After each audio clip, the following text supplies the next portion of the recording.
How do we get counseling to the unbreakableness? So let me tell you, first of all, keep people out your business. Oh, period. Because when we were young, in love, first few years of marriage, we involved a lot of people that shouldn't have been involved. And that causes a lot of confusion, especially if they haven't been married as long as you. They single. Why are we talking to you? Counseling is always great. You know, people think if you go to counseling that you're on the edge of divorce. And it may not even be there. You may say, you know what, we just need some counseling because I don't want it to go in that direction. Right. And then whatever got you where you are today with your husband in that wonderful space, continue to do it. The date nights. You know, people have kids. I know people are busy. You got businesses and all that. But you got to make time for your relationship. Amen. Nothing more is more important than spending that time with your husband or your significant other. You got to continue to date each other. Yep. And that really helped us. So girls, before we dive in, I need your help. We are on a mission to get the Relationship Restored channel to 100,000 subscribers. And the best part is it's completely free for you, but it means the world to us. So if you're watching and loving the episodes, hit that subscribe button.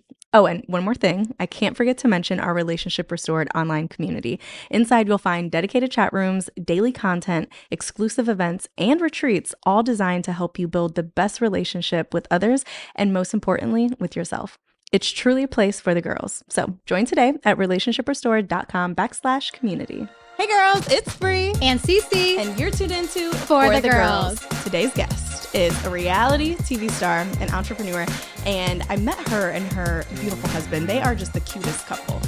You'll never believe how old they are. I was straight tripping. I was like, there's no way. She's gold. She's my 30 age goal. And she could be my mom. It's really insane. It's giving we're all the same age. It's literally. So you're going to see her in a second. But we all met at a local influencer event and we had such a great conversation. We're excited to bring her on today because we are going to be talking about dating in the public eye. Her and her husband have been married for over 30 years now. So we're also going to talk about how do you keep the spark alive, but ultimately, how do you have a happy, healthy household while the world is watching you? So without further ado, let me introduce Erana. Hello. Hey, girl, hey. Hi, ladies. Thanks for that amazing here. introduction. Thank you. Gosh. Well, look, you messed up when you said old.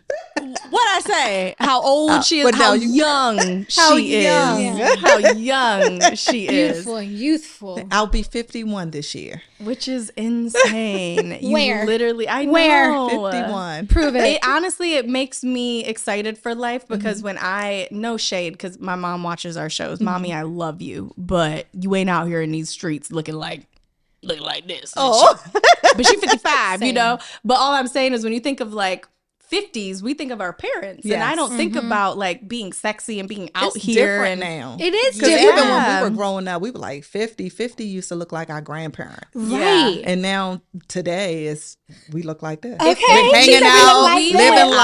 life. If the three of us went out right now, everyone would assume we were the same age. Yes. So 100%. it's just- No, for real. 100%. we just got to give you your flowers real quick. Thank you, ladies. Golly. We need to have another episode on skincare. Oh, Yes. Lifestyle. Right. What's your Self-care. regimen? Yes. I think I told her the first time I met her, I said, you what? And she repeated her age.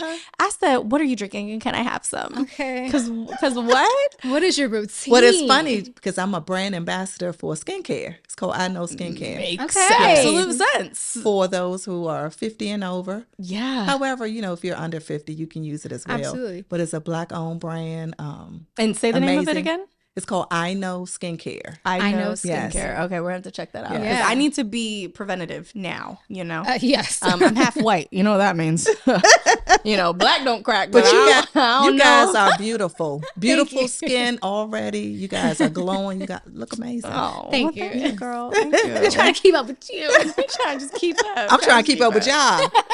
That's the thing. We'll keep each other honest. Like, you're doing a good job.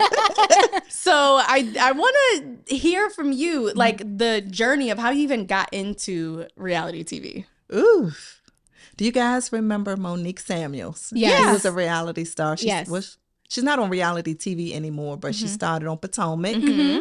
And she reached out to me one day on Instagram. We kind of were like liking pictures of each other back and forth. And then she reached out to me. I believe at that time they were casting for the show. I'm not sure what season it was. And she was like, hey, I would love for you to be on, the show. And I was like, why am I getting a DM, for her asking me to be on Potomac? She said, you could come in as a friend. And I was like, oh, okay. Well, a friend of hers, of course. And I showed it to my husband. I said, Monique Samuels is reaching out to me to be, a part of the cast on Potomac. And he was like, oh, reach out and follow up, because I've heard it before. You should be on Potomac. You guys look great. You're classy. You should be a part of the show. So I reached out to her and I was like, I can, giving it a chance, giving it a chance and, see if we can do an interview and, have someone reach out to me. And she, I guess she put my name in the pot along with other people, I'm sure. And the executive producers reached out to me for casting. And I did a few casting calls, some Zooms with the executive producers. And my husband wasn't really feeling Bravo. Okay. Because it was just so much drama on the show. And he was like, you know what? I don't want you going on there acting like a fool. You know what? I know that's right. Because, we done built our brand. People look up to us, for different reasons.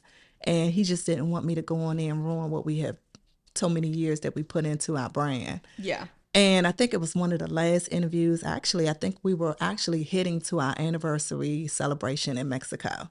And I think I had the Zoom with the producers like 2 days before. And I was on the Zoom like, because of the conversation that my husband and I had together, I know he wasn't feeling it. So at that time, I kind of lost the energy. And, I was like, well, he doesn't want to do it. They're going to need him. I know the ladies are the face of the show, but the husbands are also involved as well. But because he didn't want to do it, I was like, you know what, maybe this is not for me. And then I didn't get selected, of course, I guess based off the interview, and just my energy was just so low. It was like I didn't care anymore. Yeah. They definitely probably sensed it. Yeah. Like, So it was that was over with. And so after that, Monique left the show. She ended up quitting Potomac, and I guess she sat it out for a while. She started doing other things. And then Carlos King, which is Kingdom Reign Entertainment, the CEO for Kingdom Reign Entertainment, he's the one that started Huntsville, Love and Marriage Huntsville. Okay. And he reached out to Monique and said, hey, I would like to start a show in the DC area, and I would like for you to be a part of it. So Monique reached out to me again. Okay. And I thought about it because I was like, well, it's Oprah Winfrey Network. And it can't be so bad. Okay, Oprah Winfrey Network, Bravo, can't be so bad. I don't think it's going to be a lot of drama. Because at the time, I didn't watch Huntsville. So I wasn't really sure what was going on that show. So I was like, okay. So I talked to my husband. I said, hey, Monique is reaching out again about a new show. And I said, it's on Oprah Winfrey. I threw that out there first. Right. So he could just be like, credible. Yeah, it's credible. It's Oprah Winfrey. I don't think she's going to allow the foolishness on her show. Right. Yeah. So he was like, okay, let's give it a chance. And of course, I had to go through the process again of, doing the interviews. And my husband and I did the interview. He was, talking and doing his thing. I was like, oh, he likes this. It sounds like he wants to be a part of it. And then maybe a week later, maybe 2 weeks later, they called us and selected us as one of the couples for Love and Marriage DC. Wow. And how So the long process ago was was that? like boom, boom, boom, boom. Oh. It was 3 years ago. Okay, so it's been 3 years on the show. Yes, 3 years. Did you guys ever think that you were going to do reality TV prior to Monique Never. reaching out? Never, ever, ever, ever. So what made you guys be like, let's give it a shot? Yeah. Because people was always interested in our life, or what are the Tylers up to? And they always looked up to us because we've been married for so long. Yeah. We had businesses we built together, grown kids. We have a son who has a disability. He's blind, Jason. Just watching everything, our family dynamic was very interesting to people, which it is. Yeah. And I thought it was a great opportunity to show it to the world. Yeah, it seems like the difference between like Housewives of Potomac and Love and Marriage DC was that it was actually going to just be about like your marriage, your family, a way to kind of share your story and journey without it being about like catty drama. Right. Yeah. And we said we could share our businesses, Yeah. promote that. And I think this will be a great opportunity And then, once we started filming, Yeah. here goes the drama. You gotta tell us all about it, girl. Because we were saying before filming that we and some of our friends have all interviewed for Housewives of Potomac, and so it's been something that we've entertained. But like we don't know. None of us have actually done reality TV. So tell us, what is it actually like? What is it like? Well, you're working around the clock. Well, actually, you're not working around the clock. You have a schedule that you're going to get every maybe Monday, because we didn't film Sundays or Mondays. Okay. Sundays was a day off for everyone. Monday was a meeting with the producers, and the producers had to reach out to the cast and go over what the week was going to look like. Okay. We got a schedule where we need to be. Well, at first they'll ask us, what do we have on our plate? Yeah. What do you have coming up for the week so we can put it on the schedule? Once they get all that information, they'll send out the schedules to each cast. Every cast member had their own producer. Oh, So I had a I did not know that. Yeah, every cast member has their own producer.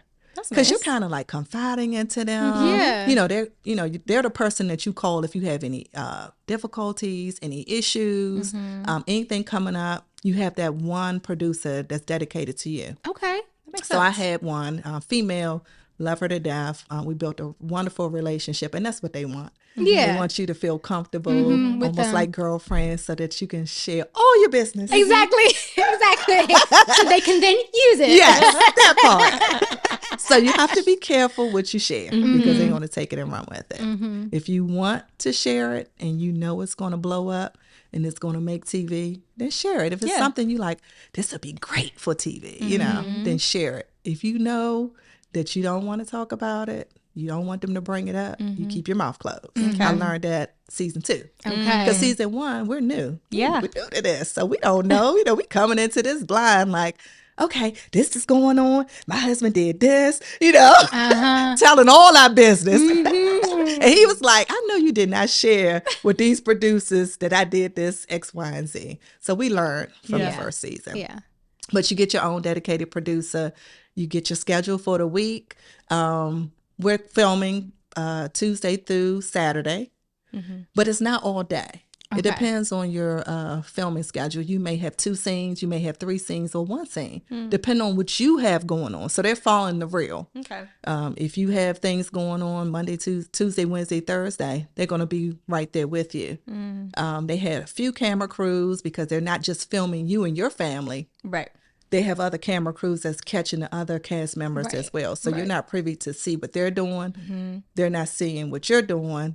You'll see it on when it airs like everyone else. But Right. your household business and your business that you're doing with your family and your husband, they're not seeing that because they're doing their own thing. Gotcha. Yeah. So you don't know what is actually airing until it's aired and Until you it's see it. aired. So we don't know what the cast members are saying about us. Yeah. We're not seeing that information or seeing it on TV until you guys watch it. So we don't get it a week ahead. I know with Bravo, I think they Oh. get their episodes sent to them a week before. But with us, we watching it air just like you guys are. Interesting. And let me tell you something else too. When we did season 1, which is new, but season 2, we filmed season 2. We did a 6-month straight filming. We filmed season 2 and 3 at the same year. Wow. 6 months straight. So we did 3 months for season 2, 3 months for season 3. While we were filming season 2, we're filming. When it was time for season 3, we were watching season 2 air at the same time we were filming. So we were seeing things that were being said by other cast members. And so naturally while that we sparks were more drama. filming. Yes. So we're watching it and like, oh, I thought you was my girl. So you and your confessionals talking about me? So that starts the drama because now you're in scene Yeah. and you're saying, yesterday, you were saying some slick stuff out your mouth. But the producers really didn't want us to talk about what was being aired. Yeah. Okay. They wanted to act like we never seen it, but we did. We watching Right. it. Right. Yeah. So naturally your mannerisms. And go I and- hated that because I was like, this is going to cause a lot of problems because we're watching all this play out, but we still got to come in scene and act like everything's okay. Right. And that's hard. Right. Yeah, that was very difficult, especially for my husband. He's a Taurus Yeah. and he doesn't play. So the producers had to like calm him down a lot, especially in the confessionals, because when we did season 2, we were like, we're building this friendship with these cast members. We didn't really hang out with them at all prior to filming. Okay. We started building that friendship and that relationship with our cast members during filming. And we didn't never want to be the couple to talk about their marriage. Yeah. Talk about the kids. Yeah. Or say anything that's going to affect anything, about them. Anything bad or negative. And when we were seeing that the cast members were doing just the opposite of what we said we wouldn't do, Right. as it plays out on TV while we're filming, my husband and I started to say, you know what? We're going to do that too. I was going to ask, like, that Yeah, obviously, they in like, changes your game plan Yeah, then they a in the little bit. confessionals going off and saying little shady stuff and Yeah. slick stuff out their mouth. And I'm like, I thought those were things were off limits. So I thought we were cooler than that. Or I thought we were friends. I thought we were building a relationship. And then things quickly changed. I'm sure that's why they did it that way. Yeah. for more drama. Yeah. So, like, when the drama happens, I know you guys went into this thinking that there wasn't going to be any drama. It's the Oprah Winfrey Network. It's going to be classy. How does the drama kind of like seep into your personal life? Like, how do you guys as a couple manage that? Like, do you compartmentalize the show versus home, or like, how do you guys navigate that? So for me and my husband, because we've been together for so long, nothing can break us.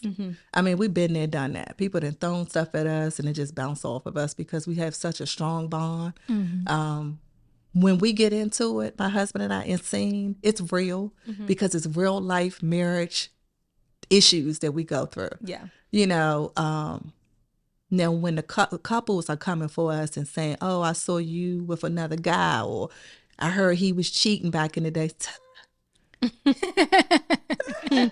Well, you know how long we've been hearing this? We've been in the blogs. They had a blogger site, Lipstick Alley. Remember Lipstick Alley? The worst site ever. They talk about DC, everybody in DC. And this was before the show because we were socialized before coming on to reality TV. And my husband was a party promoter. He still does parties and everything. But he was heavily into party promoting at Park, other big venues. So we had to hear that anyway. So nothing that they say They heard now in 20-some years of marriage, 30 years of marriage is going to affect anything in our household. Yeah. That's right. Yeah. Now, that's the thing. So when you're coming into this reality space, you have to have that understanding with your spouse because there's a lot of people that come in that's been married for 2, 5 years, 6 years. They can't handle the pressure, and they're listening to these outsiders and the viewers are saying these things that may not be true. It could be true. It may not be true. And if you're going to listen to it and you're going to think that it's real and then it's going to bring issues or problems in your marriage, that's when the marriage issues start. Yeah. That was going to be another thing I was going to ask. Like, we see on a lot of other reality TV shows, couples that come in married and then 2-3 seasons go by and now they're divorced. Yes. We see it a lot. They call it the reality TV marriage curse or something. Yeah. And they were worried about us too because people, they love our bond. Like I said, a lot of young couples, they look up to us because, again, like I said, we've been married so long. And they was like, please don't let the show break you up. And I was like, no. We had this understanding. We will put on for the cameras if we have to, a little more drama. And as soon as they wrap up, the thing go. Back to life. Right. You want to go to dinner tonight? We'll be going. Yeah. We back to our normal, way of marriage. Yeah. Can you help coach us? How do we get to 30 years? How do we get to that? How do we get counseling to the unbreakableness? So let me tell you, first of all, keep people out your business. Oh, period. Because when we were young, in love, first few years of marriage, we involved a lot of people that shouldn't have been involved. And that causes a lot of confusion. Okay, because you think that you're talking to a girl that's your friend, and then next thing you know, she talking to your husband, he confiding in her. It's just be a bunch of mess. Oh, yeah. You just want to keep other people out, especially if they haven't been married as long as you, they single. Why are we talking to you? We tell our girls that all the time. Stop listening and taking advice from your single friends about your relationships. Yeah, there's no reason to talk to them about you as a married couple. They have nothing to tell you. What's she gonna talk to you about? You know, so keep people out your business.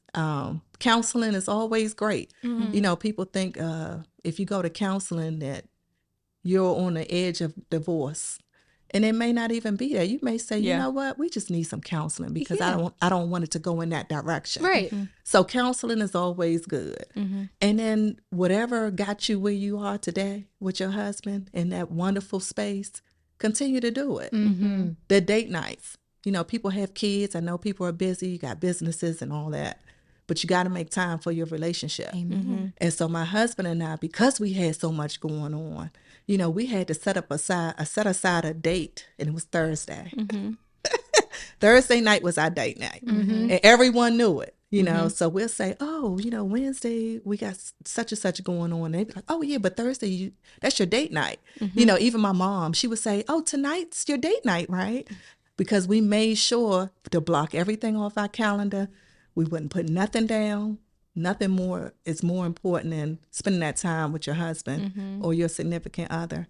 You got to continue to date each other. Yep. And that really helped I will say Cece and Shane have their weekly date night. Me and Dre too, but our day, it flip-flops between Thursday and Friday depending on schedule stuff. But that is, for us, a couple who doesn't have kids, it's like a non-negotiable for us because you have to have time to connect. But I can only imagine after kids are involved, which Cece has a 3-year-old, my little love of my life. She's so beautiful. But they are like very adamant, like mama knows she's coming, she's picking up the grandbaby, and she and her husband are going out and spending that time. So I love that you mentioned that. And how long has your guys' date night been like the same day of the week? Well, now that the kids are older, we have grown kids now. Our youngest is 24. Our middle son is 28. And then our oldest is, I may have these ages wrong. They all born in June. Stop. All My born in oldest June? is 32. Wow. So Yeah, I was they're gonna grown. say, that's the only thing I remember. Yeah, they're is that- grown kids now. Yeah. So we can go out anytime we want now. Yeah. We don't have to really set aside a date. Like we can go out 3 times a week if we want. Yeah. But what we do love, and which is really great for us, and it helps our friends who are newly married, is hanging with couples. Yes. Yeah, hanging with couples and, you know, just watching, you know, the couples getting advice. We hear it all the time. We always hear from our couples who have been married, you know, less time than we have. You know, thank you all for being a great example to us. We watch what you do. We watch how you guys handle things. We watch how you work together with your family, and it's really helped us.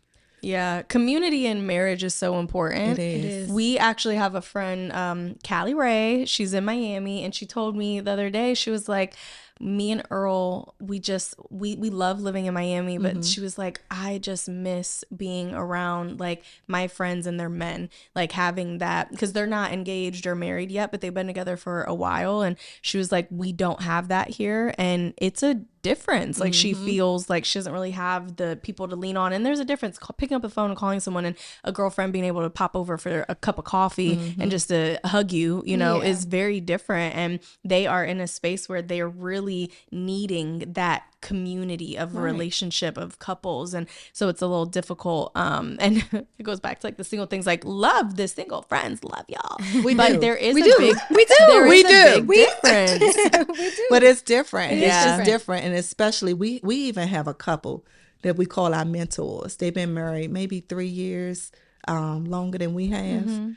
And that's the couple that I will reach out to. Because they're more experienced than we are. They've been there, done that as well. The couples that are, and no shade, it's just that they haven't been in most of the things that we've been a part of. You know, they haven't been through a lot. Right. I would say, been through a lot like we have. They have been through more. So I will reach out to that couple and ask for advice. Because it's almost like, well, if you guys are coming to me for advice all the time, like, who do I go to? Yeah. Absolutely. And my mom. Yeah. But it's nobody really for me to, and I'm such a Virgo.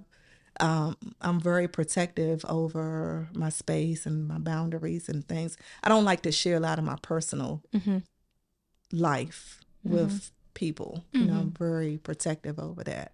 So it's really hard for me to even open up to anybody. Friends, my mom, sometimes it's like, you know, I'll work it out. Yeah. Or Yeah, we'll work I'll it figure it out. out. You know, I'll figure it out. But that's just how I am. You mentioned boundaries. What are the boundaries that you and your husband put in place when you guys were preparing to take the reality TV stage that has helped you guys protect your marriage? Yeah, keeping people out your business. Keeping people out your business? And again, like I said, you know, you tell the producers what you want to tell them. They only know what you tell them. Okay. You know, if you got some real deep, dark secrets that you don't want to get out, don't tell them. Yeah. You know, I mean, these are things that you got to have these conversations first before you go on TV. Now, if you sit there and you feel comfortable sharing some deep, dark secrets, just be prepared that it's going to come out. Yeah. The blogger's going to take it. It's going to air on TV because it's the drama that they really want to hear. Yeah. My husband and I, we made a pact that we're going to be real. We're going to, whatever's happening in our marriage, we are going to put it out there. We don't have much to hide at all. Yeah. You know what I'm saying? I mean, all the things that we've been through is pretty much what everybody else that's married has gone through. Right. Or will going go through. Or will go through, you know. The infidelity, you know, all that kind of stuff. So it's nothing abnormal about our marriage and things that we've gone through. Yeah. But we wanted to make sure that we come on there and be as authentic as we could be. And that's so important because I feel like nowadays a lot of people shy away from marriage because they're afraid to do the hard work. They're afraid to put in the time. They're afraid to maybe even be giving of themselves to someone else because they think that they're just gonna get hurt. You know, people come with so much baggage and traumas. But like to see someone like you and your husband who have been together for so long and are real honest and open about the struggles that you guys have gone through and how you will continue to go through different struggles and how you can still have a beautiful bond. That's what people need to see. We need more Black love. We need more Black marriages. Black marriages is like on a decline. Yeah. And I think it's so sad. And people just don't have examples that they can look up to. They don't have the community of other friends who are also in relationships and married. And it's just like, I wish that we had more of it because it's so beautiful. Yeah. Do you know how many people reached out to us from watching the show saying that we love you guys' story, we love the Tylers, thank you for sharing, even with my husband and my middle son. You know, the things that they went through, the issues with having a middle son who, you know, just, I'm not going to say can't get right, but just still trying to find himself. Yep. And them button heads all the time. You find that in a lot of households. Yes, it's always for sure. that one. I was gonna say, as soon as you said, I was like, it's always, yeah, it's always that one. we all got them. And then with the marriage, we put everything out there. I don't know if you all remember the scene with the swallowologist.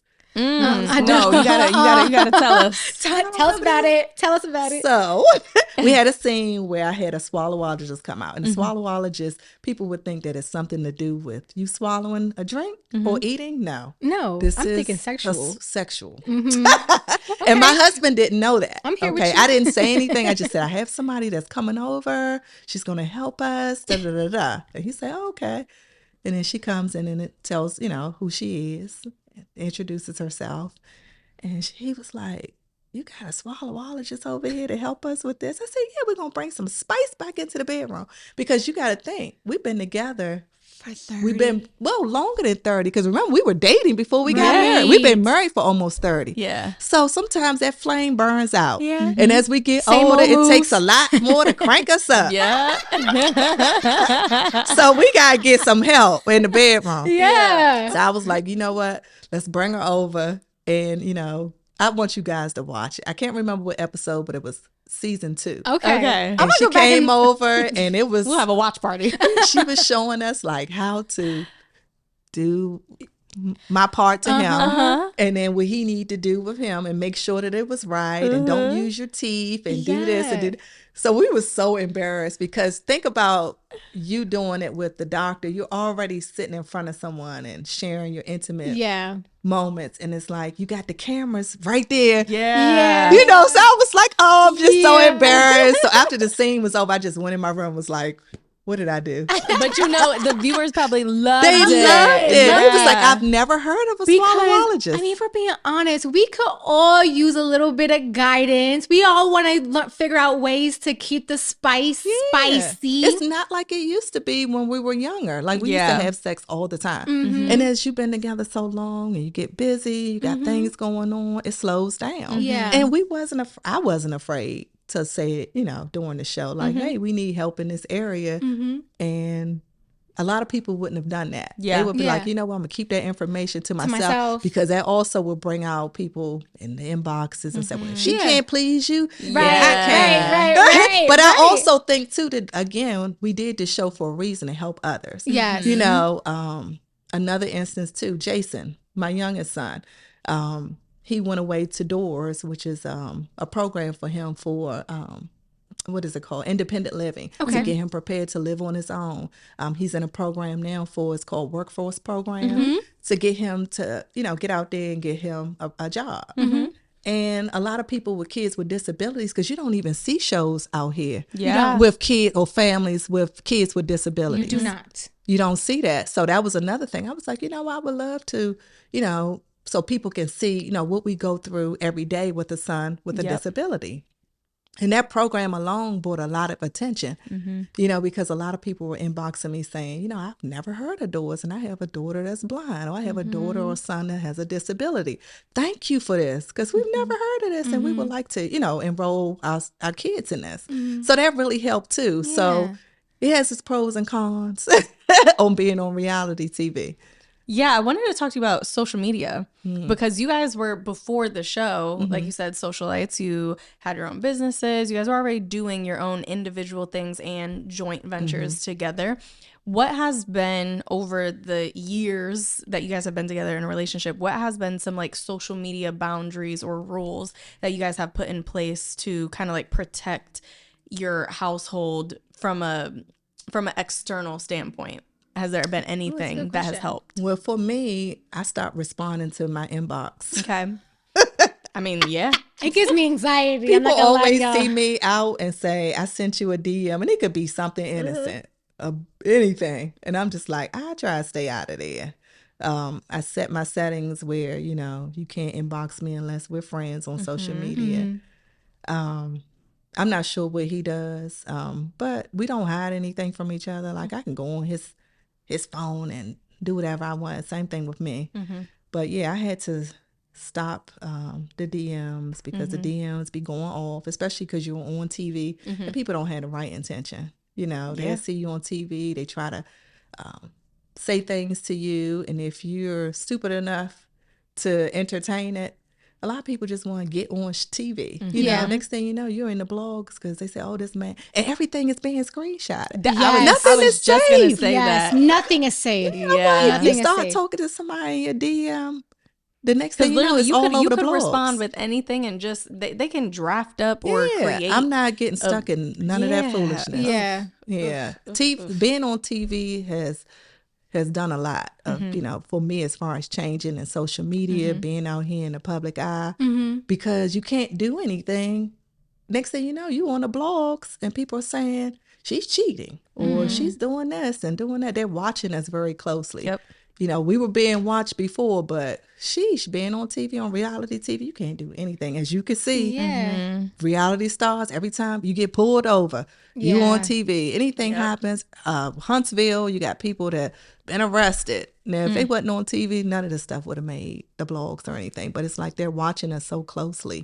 Social media is dangerous, because what I think it's doing now is there's either the highlight of, like, you know, people talking about how Black marriages are failing, or on the other hand, Black marriage is being idolized in such a non-realistic way, where it's like, oh, black love, it's, $150,000 wedding, and then, $50,000 honeymoon, and a whole curated house, and like everything's just perfect, and look at all the kids, and you build your home, and it's like this dream that I think singles look at where they're like, I want that. Yeah. But then there's a fine line between that idolized version and like a black couple who has been married, who is being transparent and open with like the good and the bad. That's one of the things that personally I just always strive to share, the good and the bad about marriage, because I don't want anyone to ever look at me and Dre and be like, something must be going on. That's too perfect. It's like, no, I'm gonna let you know exactly what's going on. Yeah. Because marriage is good and bad. And with it, it's how do you love your person through all the things? Because we're all gonna change. It doesn't matter if you're on reality TV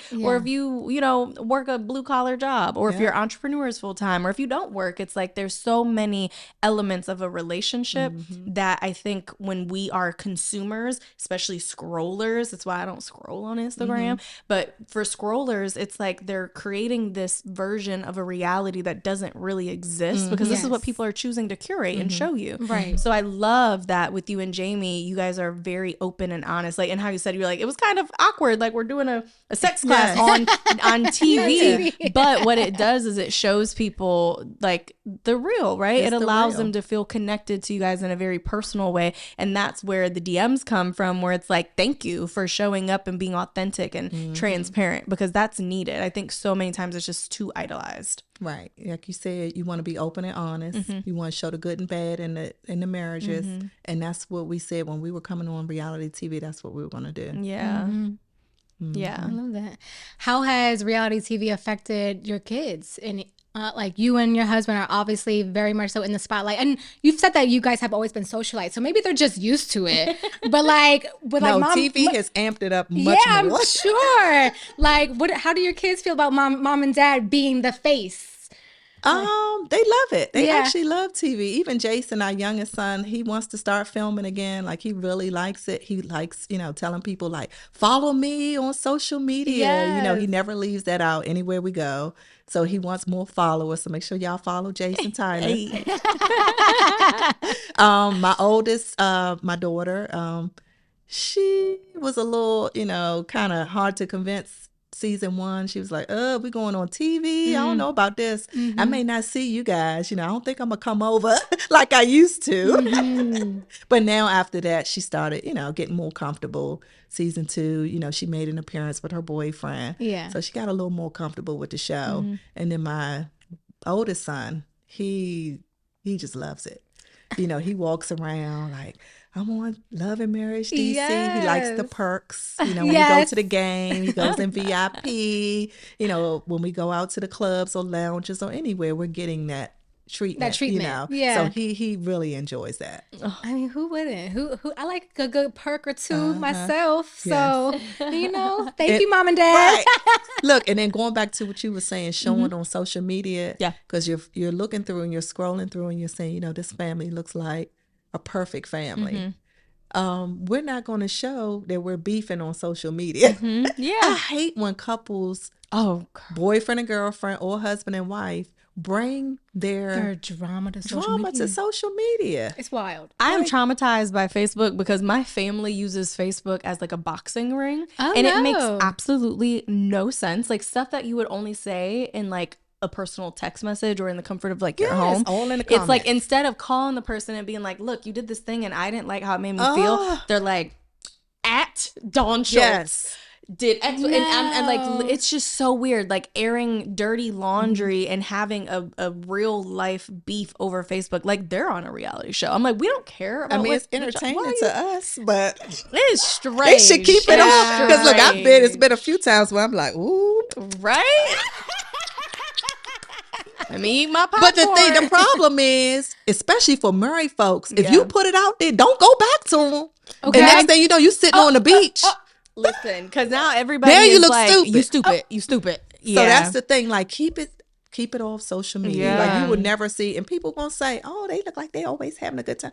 No, we just not showing the bad stuff on social media. Because next thing you know, we married. That's what we go through. Right. And next thing you know, we going out tomorrow after we done had a beef. Why would I, every time I get into an argument with my husband, go on social media? And he said, and don't you do this? So and then tomorrow we out on a trip somewhere. We move past like, no, we're it, not doing right. that. There's a difference between talking about something you've been through, because then you can talk about like how you worked through it, how you got to where you are now, and the opinions are limited. But doing it live and in public, first of all, I don't understand why people who don't have personal relationships to other folks, why they care so much. Like, I would never comment on even if it was something super juicy. I'm not commenting. Why? I don't know you. I don't care about this. I probably ain't even read past the second sentence, but people are so involved and invested. It's like, do you have a life? What is going on here? And so social media is strange. No, so listen to strange. this. So my husband and I had a little argument filming. It was a scene where I think we were at CIAA. My husband did an event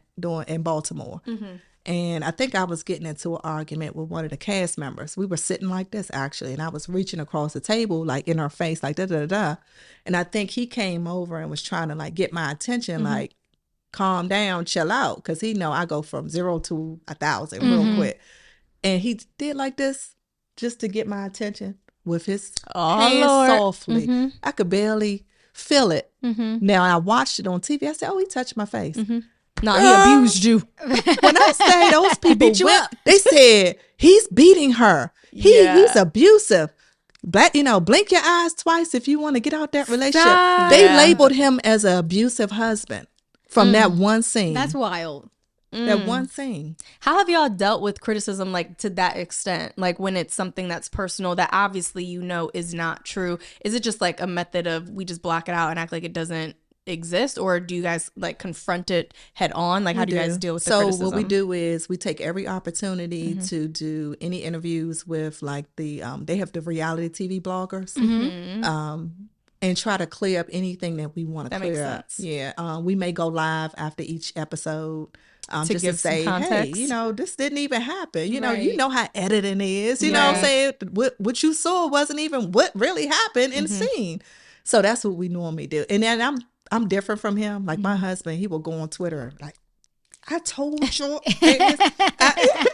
Like he will spend a whole day battling with these people who are not real with a cat as a profile picture. Okay. Where I'm different, I'll probably ignore the stuff on Twitter and social media comments and things like that. Doesn't bother me. But, first season we were like, oh no, we were new to this. So we were bothered by everything. We was like, what is this? Why are they labeling you as this bad person? Like we've never had a physical fight ever in our marriage. And that bothers you sometimes because you know that he's not that type of person. So, like I said, I just took every opportunity, go on a live with the bloggers, any interviews, just to clear it up. Be like, y'all saw a 2-minute scene, and now y'all telling me my husband beat me? Like, that's crazy. Child, please. I want to ask you, though, so where do you think that your resilience or ability to deal with like criticism or to see comments and not like care, where do you think that came from? Because you've only been in reality TV for 3 years. You would think you've been in reality TV for 30 years because of the mindset that you have and the approach that you're taking with this. Where do you feel like that came from? I'm getting older. Okay. Wisdom. My patience is low. Like I just don't have the patience to go back and forth with people. So now it just rolls off me. And I'm used to, I now know the reality TV world. I know how it works. I know that when you do something, it's going to be drama, and I know what comes after that. Like I said, season 1 is like, what are you talking about? We were told to live tweet first season. And I'd never been on Twitter until we got on the show. Okay. I wasn't on Twitter. So I was like, I got to get on Twitter. So I was like, okay, he wants us to live tweet with the audience after, during the show, actually. During the episode, live tweet with the fans. And every time Saturday came, I would be sweating and like, my anxiety was off the, it was crazy. So I was like, I can't do this every season. Like, I just can't do this. So I came off of Twitter season 2, I think. I'm still on there, but I don't even look on there. Like, my husband, he's still on there.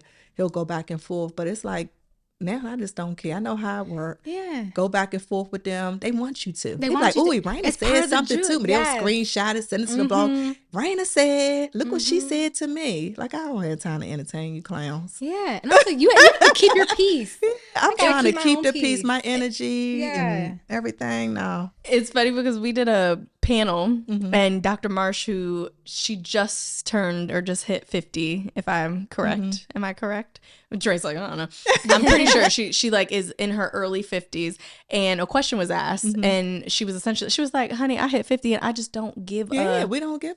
So she was like, it's just at a certain age. So I want to ask you, for the 20-year-old somethings, the 30-year-old somethings that are listening to this, what do you feel they can do actively right now to start leaning more into that I just don't give a mentality, to not care about the naysayers and the crap and the trolls and the things that are out there in social media? Like, what can people do to lean into that? Don't look at the comments. See, listen. It's hard though sometimes. So what you do is you post and you keep post it and moving. go. Post and keep moving. Yeah, that will help too. Because I started doing that too. Yeah. You know, on, when I had to do, because it's like they want us to use Twitter during the show. So it's like, you know what? I'm getting to the point now where I can't read the comments because it's putting me into this space that I want to be in. Right. So I need to just post and jump off. I like that. And when it was time to live tweet, I didn't do it anymore. You know, I was like, I can't. My mental, that's first. Like I can't deal with the trolls because it's bothering me. I can't do it. So I said I will go on there and post. Tonight, tune in. 8:00. And then I'm gone. That's my post. Yeah. But my husband, he has the energy for it. He likes it. You know, he's just going back and forth all day, and then he'll wake up in the morning, he'll check Twitter again and go back again. And you know, he has and the energy and the him time for that. I think that's just what he likes to do. He likes to get on their nerves too. Okay. But for me, I have so much other stuff going on. Yeah. I can't worry about what these people are saying. You know, because they're making up things. They're basing off a 45-minute clip. They don't know me. You know what I'm saying? So I'm like, I can't. When Dre and I first got into YouTube, because I am a complete, I don't read the comments person, and not everyone has the ability to do something like this. But once I grew a following, I had an assistant who like, she handled all my DMs, she handled all my comments. So like, I just wasn't concerned with it at all. And I know that people listening are like, bitch, I don't got no assistant that can read my DMs and comments. But before having an assistant, I had told myself that like every time I post, every time I show up in a virtual space, the goal is to just impact, help, or encourage one person. That means I don't need to look at the comments because I don't need validation that what I put out there was good or bad or whatever. Exactly. So you have to kind of shift your mindset. But that's a learning curve because a lot of people post for validation. They post for recognition. Yeah. They post to be told by the world that you're good enough, you're pretty, you're this, you're that. Fabulous. So it's like shifting that mindset. But when we first got into YouTube and we didn't have a budget to have someone handle comments, it was me and Dre who would have to go in and look. And the method that he used was like, if someone said something negative or nasty, he would just remove the comment because then it's easier. If you can't see it, it's not on top of your brain. Right. So it's like, if you're listening to this and you struggle with the negative stuff, just remove it. As soon as you see it, remove it. Don't give it any more ounce of or thought. Because at the end of the day, who is this person? Right. Who like cares? My husband said, somebody who doesn't have a job living in the basement of their parents' house. They care so much. They have such an existence, a non-existence of their own life that they want to tell you about yours. If you don't go do something, book a reservation, go eat. And we still get like bloggers to post, like if Jamie and I are out taking a picture, they'll take that picture and post it on their reality blogger page. Site, And of course the comments are going to come. Either they like you or they don't. They're going to come. And I don't look at it because, you know, once upon a time I did. And they would say, I hate them. You know, Jamie beating her. We would see all those type of comments. Off of a loving photo. Me and Jamie just hugging somewhere on a date night. Right. They got that out of there just commenting based off what they saw on the show. So now they still do it. They still take our pictures. They still post it on their page, and the comments will go. But I don't even look on there. They'll at me. You know, the picture has been posted, and I'll look at it, like it, and I'm gone. My husband now, he'll go back on there and keep reading. And he said, we got good comments so far. One person didn't like us, but so far everyone else. I don't care. See, but that's why usually in relationships, like opposites definitely attract because you need that balance. Imagine if you was like Jamie. Yeah, get them. What they say? Go back at them. Y'all would be trouble. No. And I have to tell him too sometimes, chill out. Like, don't go back and forth with this person. Yeah. Like, just leave it alone. Yeah. So you have to have that balance. Okay. Balance. I do want to ask you about, because it seems like in order for you guys to be in such a good space where it's like, as soon as we brought relationship and reality TV, you're like, girl, nothing would come between us. What did you guys do early on in your relationship to build a strong friendship foundation and like to build trust and have healthy communication so that over the 30 years, you guys could grow together and instead of grow apart? Well, Jamie and I were like really good friends first before we got married. That's important. We used to work together. Okay. We both worked for the federal government. We would always like get together with some coworkers and just pile up in the car and go to lunch together. We did it every day. We worked together. So we had a real close friendship first. Got married, enjoyed each other's company, built a nice trusting relationship.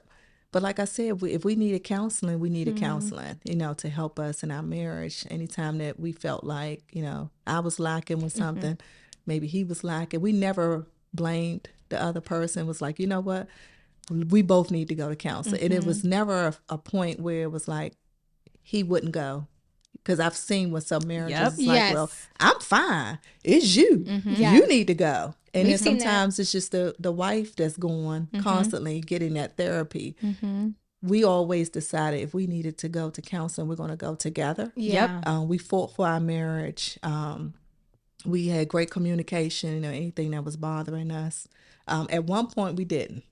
I mean, that's you know, we would just say, you know what, this thing happened, and we wouldn't talk about it. We would kind of like sweep everything under the rug. But we found that didn't work because it will come up later in the marriage and it will probably be more intense.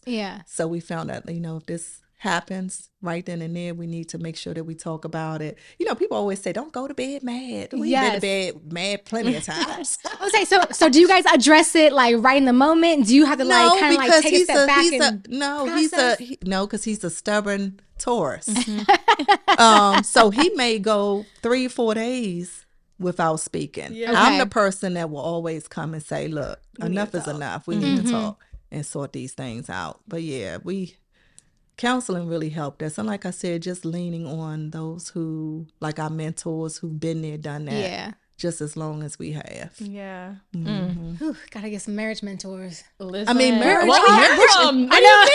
marriage is not easy. It's not easy. It's hard. It's hard work. It's hard work. Like you have to be willing to work hard for your marriage and sacrifice. I've sacrificed and he sacrificed too. That's the part that I feel like a lot of people nowadays, they don't want to do the sacrificing. You gotta sacrifice. They don't, and it's like, but there's beauty in the sacrifices. Like my husband and I sacrifice all the time. There's a lot of things that I don't want to do, but I do it because I know it's in the best interest of that man. And if I help that man, he's going to end up helping me. So it's like, yeah, you can see it as a sacrifice, but honestly, we're all winning. The household is winning. But also, what relationship can you truly have without some form of sacrifice? Like, I think so many people forget that, like, relationship and marriage, like a actual platonic friendship relationship, a relationship with your mother or with a sibling, and a relationship with your spouse, they all take work, but that work looks different depending on the person, depending on the circumstance. So it's like this thing where when people are so ready and able to walk away from a significant other, but yet they've been friends with the same person for 10 years who isn't adding to their life, who isn't contributing to them in any way, shape, or form, but yet you sacrifice time and time again for that friend, but you're not willing to do that for a partner in life. Like it's crazy to me. But think about this too. And you all may say because we've been married longer or for a longer period of time, it may be easier versus the person who just got married. It's harder. Because we've been together so long. I'm sacrificed. Like when I say I hate sports, I hate it. He is a sport fanatic, you know, but sometimes I need to go with him and hang out with him because he wants me to be there with him. You know, so there's a lot of things that he loves to do that I hate. Like I'm a homebody, really. I am an introvert, you know, but I know that I have to show up. I know that he wants me because with he's him. An extrovert, right? Oh my God. Yeah, I was gonna say that was what I got from when I met y'all. He was like every day. Erana did not move. She was in the same spot. I saw her the whole night. So, I have to get myself together. Yeah. And again, we in the public eye, so I know we have to be at certain places, but he likes to go. And I just have to sometimes just force myself and be like, let me get up, let me get ready. Because I don't want our marriage to be where he's like, well, my wife don't want to hang with me. Right. My wife doesn't want to do sports with me. Like, I like to do these type of things, but she doesn't want to do it. Or I'm out here with my girlfriend and he's somewhere else. Like, I want to, that sacrifice, it actually gets harder to me during the later years of the marriage. I can totally see that. I just sat through a sports documentary the other night, and as soon as it ended, I was like, whew, that was a struggle. Oh my God. But Dre was like, thank you for watching that with me. Like, cause it's something that he enjoys. And the little things sometimes with them is really what puts the smile on their face. I'm like, oh, that's all you need me to do? Oh, okay. Yeah. Now you're happy? Okay. Yeah. No, it's a beautiful, beautiful thing. And I'm excited that I got to like know you in this manner, and even to learn more about you and Jamie, and to know that like we have it isn't confirmed, we didn't sign any contracts, but that we have a marriage mentor now. See? Call us. Call us. It's just so good to have. But so I want to ask one final question, unless Cece, you have something else. I want you to share for any of our girls that are listening who are maybe entertaining the idea of or want to get into reality TV, whether in a relationship, single, whatever. Share with them whether it would be for them or not for them, and give your input on how they should go about making that decision. So it depends. If they're single and they're going on a regular show, and not a couples, married, Potomac or anything like that, maybe it's just something that's going to really highlight their businesses. Do their homework first. Maybe talk to a mentor, and then see if this is the perfect fit for them. If it's a couple that's being asked to go on a reality TV show, it comes with drama.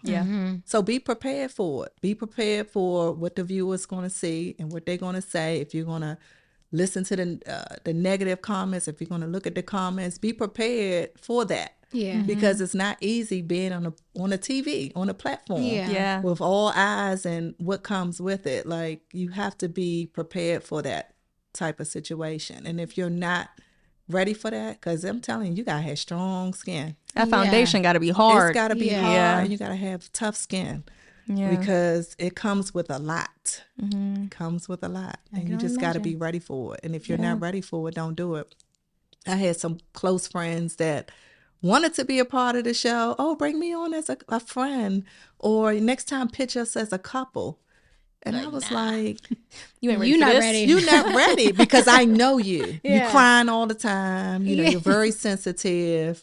You got to pass.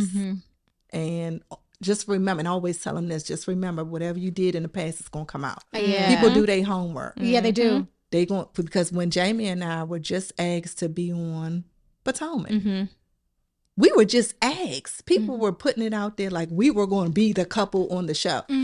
Someone put our house on there. Someone, one of the bloggers that we listened to was like, I heard the Tylers is going to be on the show. Send me all the dirt on them. Oh yeah, they ready. So they're looking for all this. So I said, y'all got to be ready for this. And I said, guess what? Kids supposed to be off limits. They're not. Yeah. They're not. So if you can't handle people talking about your children, don't do this stuff. Because even with Jason, a son with a disability, you going to talk about my son? So it comes with a lot. You just got to be mentally prepared for it. Yeah, that's a good point. They coming in all ends, all directions. They don't care if your mother, your kids, they gonna talk. And you gotta be ready for it. If you're not ready for it mentally, leave it alone. Well, thank you for your transparency and for really sharing, because I think a lot of times like people don't get to get the behind the scenes or behind the curtain, sneak peek into what reality TV is like, but also just sharing details about your family and just, how mentally strong you are. Like, honestly, when you were sharing everything, I'm like, you would think that you were like a 30-year reality TV vet, because you're just like so like your mindset is in the right space to deal with all of those things. And I think that a lot of people couldn't go into that and have the same level of maturity, same level of ability to like deal with and shake off all of the things. So I just really appreciate you coming and sharing all of that with us. Thank you. Now, if this was season 1, maybe I'll be sitting here like, A little different. What have I done? Don't do this. So, but now I'm like, rule of thumb is you got to make it through season 2. At least Gotta get through 2. not 2 seasons. Make it through the first season, Yes. and then, it gets better. Yes. But thank you so much, girl, for this. Thank I mean, you. this Thank you was for awesome. being here. And now Thank we you so have much. Yeah. Give me a call, ladies. Give me a call. That's it. This is so I got good. y'all covered. Aw.